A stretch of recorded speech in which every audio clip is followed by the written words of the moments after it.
Good morning students. Today we are going to learn law of demand. तर इयत्ता 12वीमध्ये अतिशय महत्त्वाचा जर कोणता प्रश्न असेल तर तो प्रश्न असणार आहे लॉ ऑफ डिमांड. आपल्या सर्वांना माहीत असणं आवश्यक आहे लॉ ऑफ डिमांड.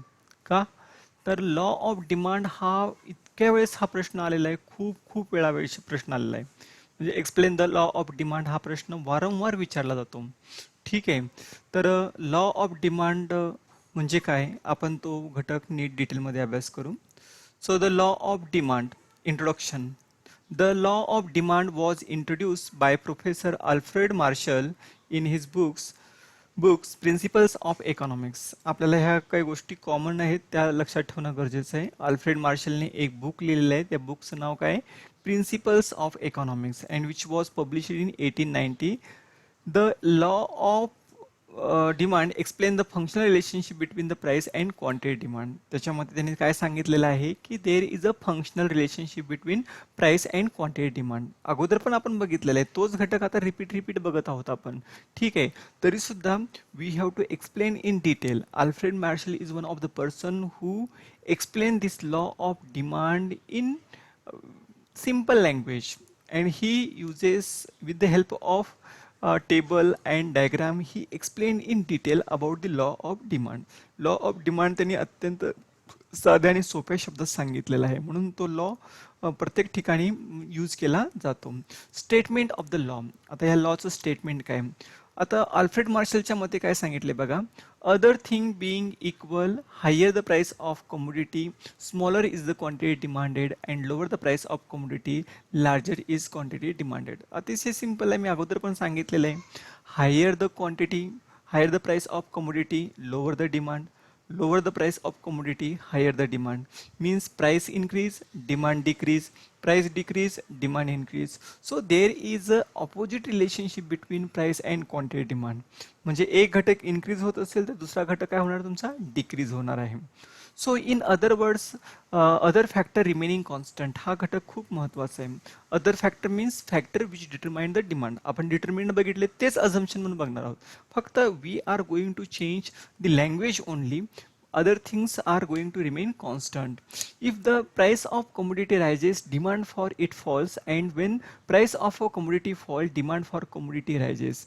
तोच भाग परत परत सांगितलेला आहे. थोडक्यात इथे एक सिम्बॉलिकली हा एक घटक लक्षात घेण्यासारखा आहे. dx means demand of commodity x equal to functional relation f means f of px, म्हणजे प्राइसची हा डिमांड अवलंबून आहे. जसं प्राइस बदलतो तसं डिमांड बदलणार आहे. डिमांड आता D indicates demand for commodity,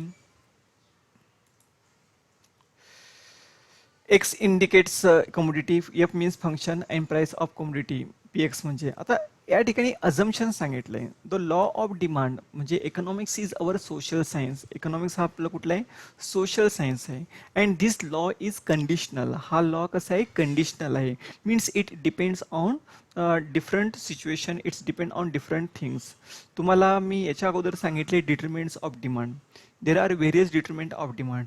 ते डिटरमिनंट्स तर हमखास क्वेश्चन नंबर 5 मध्ये ॲग्री आणि डिसॲग्री विचारले जात होते. आता तो क्वेश्चनचं स्ट्रक्चर चेंज होऊ शकतं, परंतु तो क्वेश्चन खूप वेळा विचारलेला आहे. Price is one of the most important which determine the demand, किंवा population is one of the most important determinant factor which influence on demand, असं काहीतरी सांगतात, परंतु तो घटक डिटरमिनंटचा नेहमी विचारला जातो. इथं सुद्धा तोच घटक महत्त्वाचा आहे, म्हणजे price. So when we are going to explain the law of demand, only one thing is going to change, which is that is price. म्हणजे फक्त प्राइसमध्ये काय बदल होत आहे आणि त्यानुसार डिमांडमध्ये कसा बदल होत आहे तो घटक आपण अभ्यासणार आहोत, आहे का नाही. Other things remain constant. हे इट इज नॉट पॉसिबल. ह्या सगळ्या गोष्टी पॉसिबल असतात का, नाही. But we are going to explain this law under different situation. We assume that, असं आपण गृहीत धरायचं आहे, तरच हा लॉ ॲप्लिकेबल आहे. Other this law will not hold true. आपला लॉ सांगतोय प्राइस इन्क्रीज, डिमांड डिक्रीज, ठीक आहे, this is true. But when other situations are remain to constant, सगळे कंडिशन कॉन्स्टंट असायला पाहिजे. कोणते, constant level of income. If the law of demand is to be find true operate, then the consumer income should remain constant. If there is a rise in income, people may demand more at given price. सगळ्याला माहित आहे, काय माहित आहे की income income, जितकं income होतं तितकं. समजा पर मंथ इन्कम एखाद्या व्यक्तीचं असेल 50,000, तर मागील महिन्यामध्ये सुद्धा 50,000 होतं, चालू महिन्यामध्ये सुद्धा 50,000 आहे आणि नेक्स्ट मंथमध्ये सुद्धा 50,000 आहे. म्हणजे त्याच्या इन्कममध्ये काहीही बदल होणार नाही. असं आपण गृहीत धरलं तर तो किती वस्तू खरेदी करतो? पर्टिक्युलर कमोडिटी आहे का नाही, खरेदी करतो. जसे ॲपल्स असतील तो, तर प्रत्येक वीकसाठी तो 5 kg परचेस करतोय, सॉरी प्रत्येक मंथसाठी समजा 5 kg परचेस करत असेल, तर समजा 50,000 1 लाख कदाचित त्याची डिमांड वाढू शकते किंवा आणखीन त्याला दुसरी कमोडिटी आवडू शकते, तो काहीतरी चेंजेस होऊ शकतं. So here what we assume that income remain constant. So आपल्याला माहिती आहे इन्कमचा कसा परिणाम होतो. Higher the income higher the demand, lower the income lower the demand. So this income factor remain constant, there is no change in income. इन्कममध्ये काही बदल होतो का? नाही होतो. म्हणून डिमांडमध्ये सुद्धा काहीही बदल होणार नाही. फक्त प्राइस आपण ॲक्टिव्ह म्हणतोय, बाकी सर्व घटक आहेत आपले पॅसिव्ह आहेत. No change in population. आत्ता पण मी अगोदर पण सांगितलं याच्या अगोदरच्या व्हिडिओमध्ये, population and size and nature and structure of population should be remain constant. पॉप्युलेशनचं जे स्ट्रक्चर आहे, नेचर आहे, ते कसं असलं पाहिजे? कॉन्स्टंट असलं पाहिजे. समजा खूप मोठ्या प्रमाणात काही झालं असेल, समजा आता कोरोनामुळे लॉकडाऊन असेल आणि दुकानं सगळे बंद असतील, तर डिमांड असणार आहे का? नाही आहे. तर पॉप्युलेशन असतील किंवा साईज ऑफ पॉप्युलेशन असेल किंवा पॉप्युलेशन कमी होणे किंवा जास्त होणे, बरेच जण लॉकडाऊनमुळे पुणे मुंबई सोडून बाहेरच्या गावी गेले होते, त्यामुळे इथली डिमांड कमी झाली का वाढली? कमी झाली. So population also effect on demand. So higher the population, higher the demand, lower the population, lower the demand. So here what we assume that population should be remain constant. लोकसंख्येमध्ये वाढ आणि घट होता कामा नाही. जसं तुम्हाला माहीत असेल, खूप मोठा एक भूकंप आला आणि लोक मेले, ते अख्खं गाव उद्ध्वस्त झालं किंवा अख्ख्या गावातली लोकसंख्या मेली, तर त्या ठिकाणची डिमांड कशी असणार आहे? 0 असणार आहे, because there is no population, आहे का नाही. आणि अचानक दुसऱ्या देशातून किंवा मायग्रेट होऊन म्हणजे इथले पुण्यातले गावी गेले, तर गावातली त्या ठिकाणची डिमांड वाढली का कमी झाली? वाढली, because the population of that particular village increased. That time demand also going to be increase. Demand सुद्धा काय होणार आहे? वाढणार आहे. Price of substitute goods remain constant. आता इथं अगोदर पण सांगितलं, सबस्टिट्यूट गुड्स म्हणजे काय की जे पर्यायी वस्तू असतात, आहे का नाही. तर जसं आता आपण जर म्हटलं आपलं टू व्हीलरमध्ये, तर जसं हिरो होंडा आहे, पॅशन प्लस आहे, हिरो होंडाचे अनेक ब्रँड्स आहेत, बजाज आहेत, TVS आहेत, असे अनेक वेगवेगळ्या कंपन्यांचे काही वेगवेगळे बाईक्स आहेत. ते कसे आहेत? एकमेकांना सबस्टिट्यूट कमोडिटी आहेत. मग एकाने किंमत वाढवली तर मग त्याचा आपल्या डिमांडवरती परिणाम होत असतो. So what we assume that all commodities price should be remain constant, otherwise this law will not hold true. मी अगोदर पण सांगितलंय, दिस लॉ इज कंडिशनल. हा लॉ कंडिशनवर अवलंबून आहे. ह्या कंडिशन ज्या काही दिल्यात त्या जर कॉन्स्टंट असतील, त्यामध्ये काही बदल होत नसेल, तरच लॉ ॲप्लिकेबल आहे. Price of complementary goods remain constant. आता कॉम्प्लिमेंटरी गुड्स मीन्स तुम्हाला माहीत आहे. So that goods should be remain constant. There is no change in complementary goods. complementary goods मध्ये काही बदल होत नसेल तरच हा लॉ ॲप्लिकेबल आहे. नो फ्युचर एक्सपेक्टेशन, हा सुद्धा मी तुम्हाला सांगितलेला आहे की समजा मी काय सांगितलं तुम्हाला, in future the prices of particular commodities are going to decrease, असं सांगितलं मी मगाशीच. मागच्याच व्हिडिओमध्ये मी सांगितलं होतं, समजा पेट्रोलच्या प्राइसेस 2 दिवसांनी कमी होणार आहेत असं गव्हर्नमेंटने डिक्लेअर केलं, तर today's demand is going to decrease. म्हणजे फ्युचरमध्ये काय होणार आहे याचा अंदाज असता कामा नये.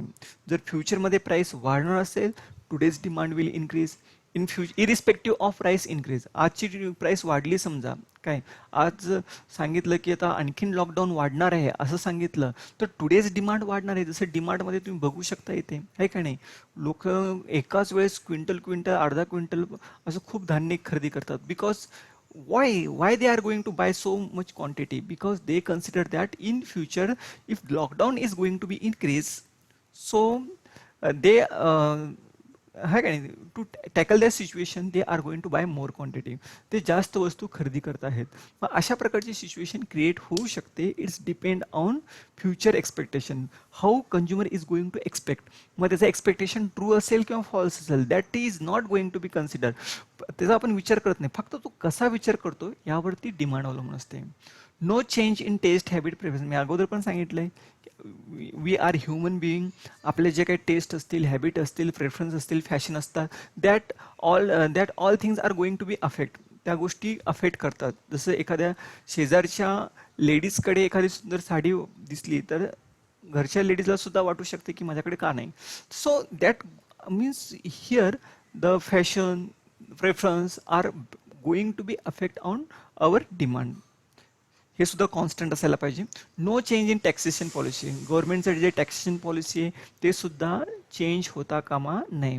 If government is going to increase और decrease tax rate, our disposable income is going to be increase और डिक्रीज. आपलं इन्कम आहे ते कमी किंवा जास्त होऊ शकतं. गव्हर्नमेंटने टॅक्स वाढवला तर आपलं इन्कम कमी होऊ शकतं. गव्हर्नमेंटने टॅक्स कमी केला तर आपलं डिस्पोजेबल इन्कम वाढणार आहे.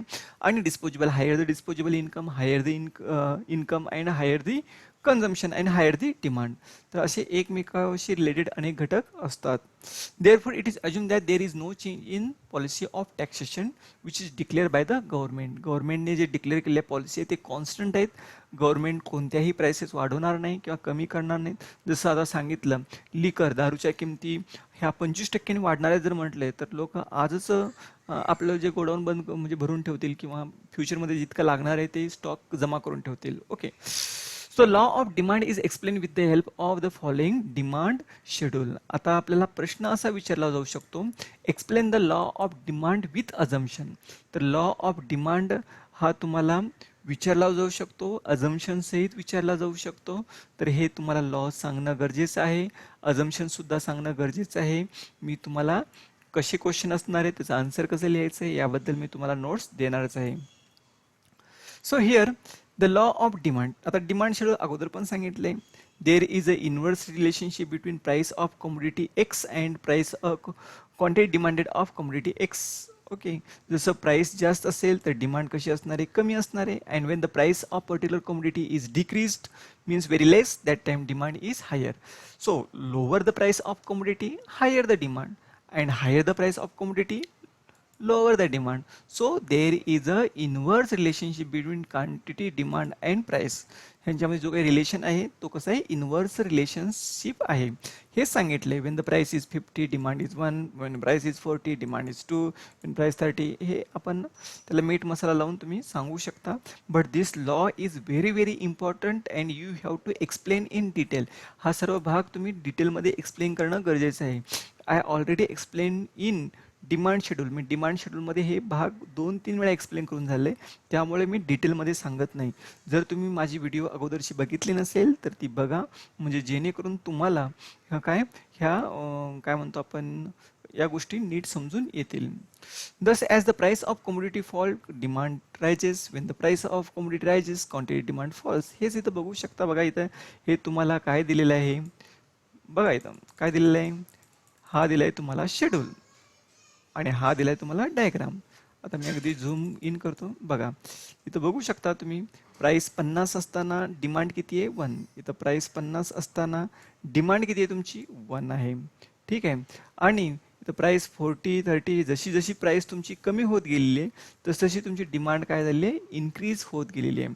म्हणून demand curve sloping downward from left to right. Demand हा कर्व कसा आहे, स्लोपिंग डाऊनवर्ड आहे. And there is a relationship between price and quantity demand. Higher the price, lower the demand, and lower the price, higher the demand. आहे का नाही. अशा प्रकारे इथं सांगितलेलं आहे. 40 असताना 2, 30 असताना 3, 20. अतिशय सोपा भाग आहे, तो सहज लक्षात राहील. And this is normal demand curve. तुम्हाला असाही प्रश्न येऊ शकतो, explain normal demand curve and exceptional demand curve. डिस्टिंग्विशमध्ये सुद्धा विचारला जाऊ शकतो. नॉर्मली अँड जनरली कंझ्युमरचा अशाच प्रकारे बिहेवियर असतं. Here axis represent demand for commodity, y axis represent. तोच भाग परत परत या ठिकाणी सांगितलेला आहे. काय सांगितलेलं आहे, काय की एक्स ॲक्सिसवरती डिमांड दाखवायची आहे, वाय ॲक्सिसवरती प्राइस दाखवायचं आहे. ठीक आहे. तर आपल्याला एक हा टेबल दिलेला आहे, काय draw a demand curve. Demand curve आपण ड्रॉ करू शकता. इथं फक्त 50च्या ऐवजी 50ला 1 केलं आहे, तर 40ला 5 केलेलं आहे. म्हणजे फक्त क्वांटिटी चेंज केलेली आहे. आणि इथं प्राइस हे इन्क्रीजिंग ट्रेंड दाखवलं आहे. इथं कसं दाखवलं आहे, डिक्रीजिंग ट्रेंड होता. आणि तर कसं आहे तुमचा हा प्राइस इन्क्रीजिंग ट्रेंड आहे आणि क्वांटिटी डिमांड डिक्रीजिंग ट्रेंड आहे, म्हणजे तोच फक्त वेगळ्या पद्धतीने मांडलेला आहे. हे असं म्हणू याला, ही असेंडिंग ऑर्डर आहे आणि हे डिसेंडिंग ऑर्डर आहे. सॉरी सॉरी सॉरी, ही आहे तुमची डिसेंडिंग ऑर्डर आहे, ही असेंडिंग, हा चढता क्रम आहे. ठीक आहे. आता exceptions to the law of demand हा भाग आपण नेक्स्ट व्हिडिओमध्ये बघू. So my dear students, please share this video to your friend. त्यांनासुद्धा या व्हिडिओचा लाभ घेऊ द्या आणि जास्तीत जास्त नॉलेज स्प्रेड करा, जेणेकरून समाजसेवाच हीच एक ईश्वर सेवा म्हणून आपण समाजासाठी आपलं काही योगदान आहे. अवर सोशल रिस्पॉन्स, माझी एक सोशल रिस्पॉन्सिबिलिटी म्हणून मी हा व्हिडिओज तयार करीत आहे आणि खास आपल्यासाठी घेऊन येत आहे. असे अनेक शिक्षक आहेत, ते काहीच करीत नाहीत, फक्त हातावर हात ठेवून बसलेले आहेत. पण मला त्यांच्याबद्दल काही बोलायचं नाही आहे. परत फक्त एक बोलायचं आहे मला, की जर मी ह्या व्हिडिओ करीत असेल, इतकं मेहनत करत असेल, तर तुमची रिस्पॉन्सिबिलिटी आहे की तुम्ही ह्या व्हिडिओ जास्तीत जास्त स्टुडंटपर्यंत पोहोचवण्याचं काम केलं पाहिजे.